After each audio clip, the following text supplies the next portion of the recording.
अस्सलाम वालेकुम गर्ल्स, कैसे आप लोग? सब ठीक हैं गर्ल्स? कल हम लोगों ने एस्टिमेशन का चैप्टर स्टार्ट किया था जिसमें हमने फ़र्स्ट टॉपिक किया था पॉइंट एस्टिमेशन। पॉइंट एस्टिमेशन से रिलेटेड कुछ एक्सरसाइज के क्वेश्चंस मैंने आपको दिए थे और कुछ शॉर्ट क्वेश्चन आंसर्स दिए थे। उम्मीद है वो आप लोगों ने सॉल्व कर लिए होंगे और उनमें आपको कोई डिफ़िकल्टी नहीं हुई होगी। अगर किसी क्वेश्चन में डिफ़िकल्टी हुई है तो वो आपने मुझे बताना है, मैं आपको इंशाल्लाह एक्सप्लेन कर दूँगी। आज हम एस्टिमेशन की नेक्स्ट टाइप स्टार्ट करेंगे, इंटरवल एस्टिमेशन। इंटरवल एस्टिमेशन का जैसे मैंने आपको थ्योरेटिकली इसका कॉन्सेप्ट दिया था कि इंटरवल एस्टिमेशन क्या होती है कि जैसे पॉइंट एस्टिमेशन में हम सिंगल एस्टिमेट फाइंड करते हैं for population parameter. Interval estimation में हम एक इंटरवल स्टैब्लिश करते हैं और हम एज्यूम करते हैं कि हमारे इंटरवल के अंदर कहीं ना कहीं इस पॉपुलेशन पैरामीटर की वैल्यू ज़रूर लाई कर रही है। तो इसमें हम एक कॉन्फिडेंस इंटरवल स्टैब्लिश करते हैं। अब इसको स्टैब्लिश करने से पहले कुछ केसेस होंगे, उनको हम डिस्कस करेंगे। अब केस 1 आपका क्या होगा, जब आपके पास नॉर्मल पॉपुलेशन होगी, जब सिग्मा आपके पास नोन होगा। सिग्मा क्या है? पॉपुलेशन का स्टैंडर्ड डेविएशन।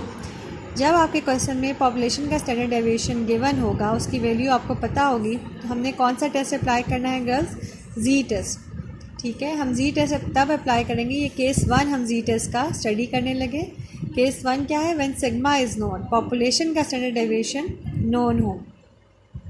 उस सूरत में हम कॉन्फिडेंस इंटरवल का क्या फार्मूला अप्लाई करेंगे? X bar plus minus Z alpha by 2 into sigma over under root n. जब आप इस इंटरवल को ओपन करेंगे तो एक साइड पे लोअर लिमिट आएगी नेगेटिव साइन के साथ और एक साइड पे अपर लिमिट आएगी पॉजिटिव साइन के साथ। जैसे x bar minus Z alpha by 2 into sigma over under root n, ये इसकी लोअर लिमिट होगी। और आप किसके लिए इस्टेब्लिश कर रहे हैं? पॉपुलेशन पैरामीटर मीन म्यू के लिए। और पॉजिटिव राइट साइड पे ये आपकी अपर लिमिट होगी x bar plus Z alpha by 2 into sigma over under root n. आप इस इंटरवल को अपने पॉपुलेशन पैरामीटर म्यू के लिए इस्टेब्लिश कर रहे हैं और आप ये अज्यूम कर रहे हैं कि आपके पॉपुलेशन पैरामीटर म्यू की वैल्यू कहीं ना कहीं आपके इंटरवल के अंदर ज़रूर लाए कर रही है। अब आपकी एग्जांपल नंबर है 15.18। इसको एग्जांपल एक मैं वैसे ही आपके साथ डिस्कस करूँगी आपको प्रोसीजर एक्सप्लेन करने के लिए। जैसे आपके पास सिग्मा जो है वो 1.8 है, ठीक है। सिग्मा आपको क्वेश्चन में गिवन है और एक्स बार आपको दिया हुआ है समेशन एक्स बाय एन, ठीक है। वो आपने फाइंड कर लिया, एक्स की वैल्यूज़ आपको गिवन थी, उसको आपने यूज़ करके 480 फाइंड कर लिया। अगर क्वेश्चन में गिवन था कंस्ट्रक्ट 90% कॉन्फिडेंस इंटरवल। 90% का मतलब है ये आपका कॉन्फिडेंस कॉफिशेंट है जो कि आपने फाइंड करना। अब 1 माइनस अल्फ़ा जो है, 1 माइनस अल्फ़ा इस कॉन्फिडेंस कॉफिशेंट के इक्वल होगा जिसको आप 0.90 एज्यूम करें। Alpha is equal to 1 minus 0.90।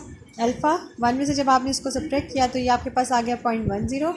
Alpha by 2 की वैल्यू आपको इंटरवल में चाहिए, इसलिए आप अल्फ़ा को 2 पे डिवाइड करेंगे और आपके पास वैल्यू आ जाएगी 0.05।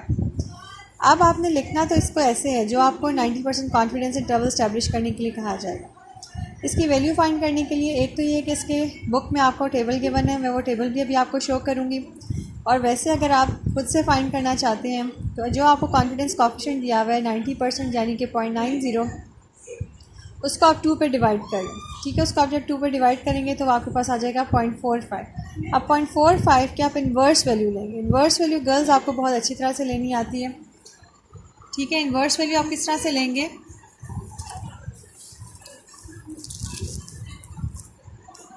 इन्वर्स वैल्यू में आपको 0.45 वैल्यू चाहिए थी, ठीक है।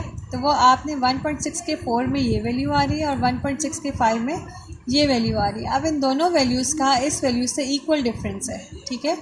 आपने इन दोनों की एवरेज वैल्यू लेनी है। आप इसको और इसको प्लस करेंगे और इसको 2 पे डिवाइड करेंगे तो आपके पास टेबल वैल्यू आ जाएगी 1.645। अब आपके पास सिग्मा गिवन था, एक्स बार आपने फाइंड किया और जी अल्फ़ा बाई 2 की वैल्यू आपने फाइंड की। आप कॉन्फिडेंस इंटरवल स्टैब्लिश कर रहे थे व्हेन सिग्मा इज़ नोन, ठीक है। आपने वो कॉन्फिडेंस इंटरवल का फॉर्मूला लिखा और उसमें आपने सारी वैल्यूज़ पुट कर दी। एक इसको सॉल्व करने से आपकी लोअर लिमिट का आंसर आ गया और एक आपका अपर लिमिट का आंसर आ गया, ठीक है। ये था जब आपके पास विद रिप्लेसमेंट कॉन्फिडेंस इंटरवल आपने स्टैब्लिश करना हो, आपको डाटा गिवन हो विद रिप्लेसमेंट के हिसाब से। अगर विदाउट रिप्लेसमेंट के हिसाब से हो, विदाउट रिप्लेसमेंट का आपको कैसे पता चलेगा? जब सैम्पल साइज़ जो है वो ग्रेटर हो 5% ऑफ कैपिटल एन से। कैपिटल एन क्या है? Population size. पॉपुलेशन साइज़ को अगर आप 5% से मल्टीप्लाई करें तो उसका आंसर सैम्पल साइज़ से अगर लेस हो तो फिर आप विदाउट रिप्लेसमेंट का फॉर्मूला अप्लाई करेंगे। और हम ये केस सिग्मा नोन के लिए ही कर रहे हैं। तो आपका इंटरवल का फॉर्मूला उस सूरत में क्या हो जाएगा, x bar minus Z alpha by 2 into sigma over under root n into n minus n over n minus 1 का अंडर रूट, ये आपकी लोअर लिमिट हो जाएगी और इस साइड पे आपकी ये अपर लिमिट हो जाएगी। सिर्फ इसमें विदाउट रिप्लेसमेंट में आपका ये फैक्टर इन्वॉल्व हो जाए। ठीक है गर्ल्स, ये हमने कौन सा केस किया है, व्हेन सिग्मा इज नोन।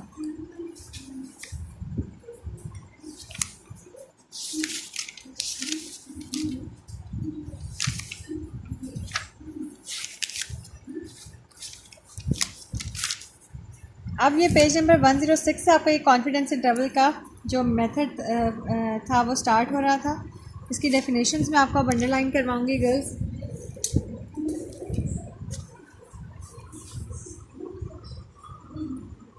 यहाँ से आप अंडरलाइन करेंगे,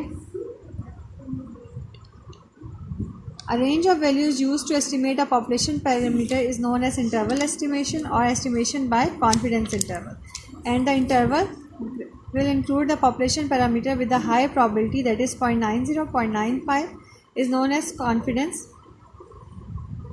interval. The 90%, 95% or 99% confidence intervals show we are 90%, 95% or 99% confident that our computed interval does in fact contain the unknown population parameter. The limits A and B are called the lower and upper confidence limits for the interval. The probability 0.90, 0.95 or 0.99 is called the confidence coefficient or level of confidence and is noted by 1 minus alpha. अब जैसे table value मैंने आपको खुद से find करने के लिए method बताया इन्वर्स एरिया मेथड से, लेकिन आपके पास ये जो आपको पेज नंबर 107 पर टेबल 12.1 गिवन है, आप इधर से भी अपनी वैल्यूज़ डायरेक्टली फाइंड कर सकते हैं। जैसे जो भी मैंने आपको एग्जांपल बताई थी उसमें 0.90% आपने कॉन्फिडेंस इंटरवल स्टैब्लिश करना था, तो या तो आप inverse use of area table से करेंगे या आप यहाँ पे आप देखें जी अल्फ़ा बाई 2 की डायरेक्ट क्या वैल्यू आ रही है 1.645, तो आप इस टेबल को यूज़ करके भी डायरेक्ट वैल्यूज़ लिख सकते हैं। ठीक है, ये टू टेल टेस्ट की वैल्यू, टू टेल किसे कहते हैं, जी अल्फ़ा बाई 2, जब आप अल्फ़ा को 2 पे डिवाइड करें और दोनों साइड पे आप अपना इंटरवल स्टैब्लिश करें। ठीक है गर्ल्स,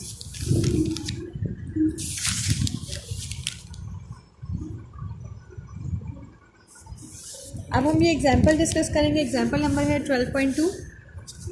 अब इस एग्जांपल में गर्ल्स देखें आप, पेज नंबर 108 पर है ये। Given a random sample of 25 observations from a normal population for which mean is unknown and sigma is 5। अब random sample आपको दिया हुआ है 25 observations का और आपको sigma इस क्वेश्चन में known है। ठीक है, sigma आपको क्या दिया हुआ है, 5 दिया हुआ है और random sample आपको दिया हुआ है 25। अब sigma known है, ये तो आपको क्वेश्चन देख कर ही पता चल गया कि अब आप इसमें कौन सा टेस्ट लगाएंगे, जी टेस्ट अप्लाई करेंगे। Suppose the sample mean is found to be x bar 45, sample mean आपको गिवन है वो है 45।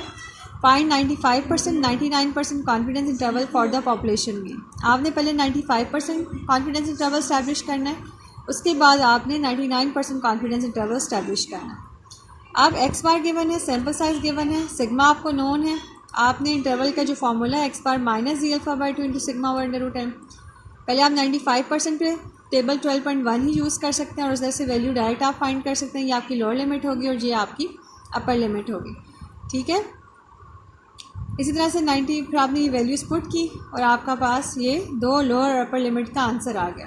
फिर आपने 99% कॉन्फिडेंस इंटरवल स्टैब्लिश करना है। अब 99% पर ही आप कैसे फाइंड करेंगे, 99% पे भी आप उधर टेबल 12.1 से भी डायरेक्ट वैल्यू ले सकते हैं और जैसे inverse use of area table का मैंने आपको मेथड बताया, आप उधर से भी अपनी वैल्यू फाइंड कर सकते हैं और अपनी लोअर अपर लिमिट को आप फाइंड कर सकते हैं।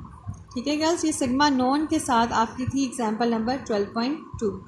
आज मैं इसके एक्सरसाइज से क्वेश्चन आपको नहीं दूंगी, आपने जस्ट कॉन्फिडेंस इंटरवल का जो फर्स्ट केस हमने किया है व्हेन सिग्मा इज़ नोन और हम पॉपुलेशन पैरामीटर मीन के लिए अपना इंटरवल स्टैब्लिश कर रहे हैं, इस प्रोसीजर का आपने ये जो मेथड मैंने आपको एक्सप्लेन किया है इसकी अच्छी से प्रैक्टिस करनी है कि इसको हमने कैसे अप्लाई करते हैं और किस केस में अप्लाई करना है। केस 1 हमने स्टडी किया है व्हेन सिग्मा इज़ नोन, तो आपने जी टेस्ट अप्लाई करना है और इंटरवल का जो फॉर्मूला है विद रिप्लेसमेंट का कब करना है और विदाउट रिप्लेसमेंट का कब करना है, ये सारी कंडीशंस आपने अच्छी तरह से लर्न करनी है और उनकी प्रैक्टिस करनी है। और ये जो एग्जांपल मैंने आपको बताई है, इस एग्जांपल की भी आप प्रैक्टिस करेंगे। ठीक है, एक्सरसाइज के क्वेश्चन अभी आप नहीं करेंगे। एक्सरसाइज के क्वेश्चन जो प्रीवियस पॉइंट एस्टिमेशन से रिलेटेड मैंने आपको दिए थे, आप पहले उनको सॉल्व करेंगे, उसके बाद इंशाल्लाह नेक्स्ट लेक्चर में मैं आपको इसके एक्सरसाइज के क्वेश्चन दूँगी। उम्मीद है गर्ल्स आपको समझ आ गया होगा। अगर इस मेथड में कोई डिफ़िकल्टी आपको फ़ील हो, कोई चीज़ समझ ना आए तो आप मुझे बता दीजिएगा, मैं आपको दोबारा एक्सप्लेन कर दूँ। ठीक है, थैंक यू।